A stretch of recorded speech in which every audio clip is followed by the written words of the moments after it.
So when I'm talking about this general AI or horizontal AI, I'm talking about the free versions, or it might be a pro version of the free version that you pay for, a pro version. So the non-legal specific versions of ChatGPT or Claude or Copilot, not the legal variants at the moment that come out, co-work, etc. So we're going to focus on those general tools first of all. And what I found that to be really useful right now is doing this kind of a first review of contract clauses. Not putting anything confidential, of course, but I've used it to compare a clause, say, that's in our standard terms and conditions with a term that's, or an amendment that's been proposed by another party. And it might just mean, my natural instincts, it's really those times when I think, is this a drafting style they're just trying to, they like their language, or is there something more behind the way that they've actually phrased these things? So I use it to do that. I mean, it's not reliable on its own. I wouldn't just drop it in, take away the answer, and then use it. But it's really useful, and it's great to do that in a first couple of seconds rather than taking minutes to work through that. So it gives me a good starting point. The other is for kind of a research as well. Not a replacement again for proper legal research, but it's a legitimate way to get your bearings on some new concepts before you start to really go deep. We're a global company, so we've got clients across the whole spectrum of industries, all different geos.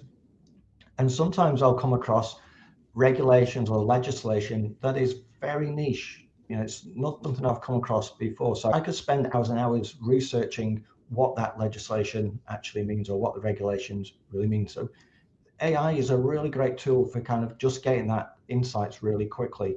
So it's really helpful to understand how that affects those new areas that we're moving into.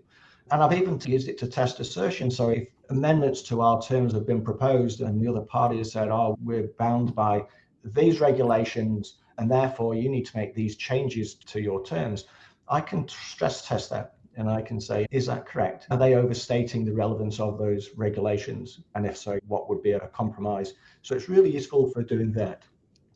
Drafting correspondence, I've become so lazy at crafting my emails now. I can just type incoherent words into, and don't even worry about spell check, into ChatGPT or Claude or whatever, and it will create a reasonable email for me. I'm saving heaps of time just on my correspondence.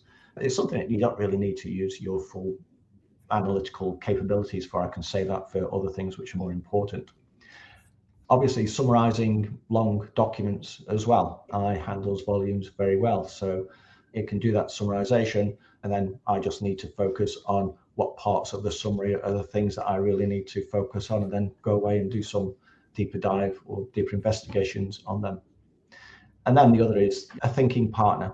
I use it as another person where I can test my thinking on some problems. So again, it's not replacing your judgment, you're just using it to sharpen what your judgment is. Yeah, absolutely. I think these are really great examples of where the models are actually at their best. But what we're seeing there is not intelligence in the way that lawyers think about it. It's pattern matching at scale.